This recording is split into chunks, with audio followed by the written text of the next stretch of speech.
Okay, there's a lot to unpack here. I almost don't even know where to start. So let's start with Skins Monkey. Skins Monkey is an automated service that lets you trade skins instantly for a fee, sign up now, and get up to $5 bonus. Simply add items from your inventory, then find skins that matches your current balance. Site offers live support 24/7. You can also top up your balance if you're missing a few dollars, and there's a lot of skins to choose from. Visit my link down below to get to Skins Monkey. In my last video, I covered Classic Offensive, a CSGO mod aiming to bring back the community aspects and aesthetics of 1.6. It had been in development for nearly a decade by Zool and was set to launch the day after my video. But as you all probably know, that didn't happen. Valve reached out just hours before release, talk about perfect timing, right? Expressing concerns that the mod might not comply with their guidelines and the Steam subscriber agreement. This happened even though they weren't supposed to release on Steam. They then began auditing the build to check for violations, but it ultimately left the release uncertain. At best, and for being hopeful, it was just being delayed. But at worst, it wasn't clear if it would even launch. So with the timing and everything, it was crazy.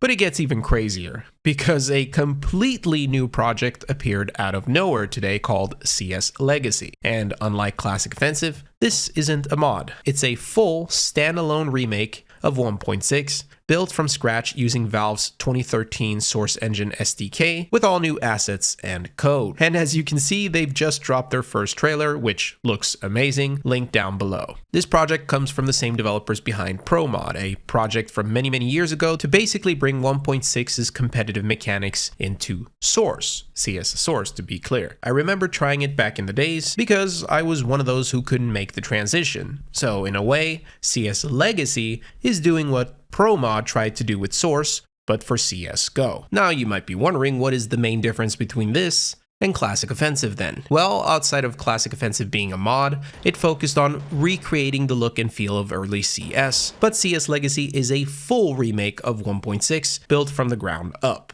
So this would imply that it's somehow even more faithful to 1.6. Again, the trailer shows some impressive footage of Nuke and Pool Day, which has stunning visuals, and even though the in-game footage is still a work in progress, it looks great and feels like a 1.6 remake. Speaking of being faithful, Nuke seems to match the original layout very closely, with, for example, no passage here to secret, and then out of nowhere, they showed double ducking in the trailer, which felt like black magic to me when I first saw it, and just like Classic Offensive, the nades look and behave the same as in 1.6, the movement looks similar, the animations, but of course, what does this mean for Classic Offensive? Now we have two projects focusing on, well, almost the same thing. Zool, who by the way has no involvement with this project, has reposted CS Legacy's announcement and is clearly having mixed feelings, which is understandable, especially after what happened with Valve just days ago. But Zool also made it clear and asked everyone to respect their work. Basically, do not harass anyone involved with this project. Instead, be excited for the fact that we might actually get something. I'm saying this because according to the trailer and description, they're expected to release sometime this year over on Steam, which if that happens would be amazing. Who knows how Valve will handle this one. Either way, this has been a very interesting timeline, but ultimately from someone who loves 1.6, just being able to play a proper 1.6 remake with other people is an exciting thought. But let me know what you guys think in the comments, and I'll see you soon. Peace.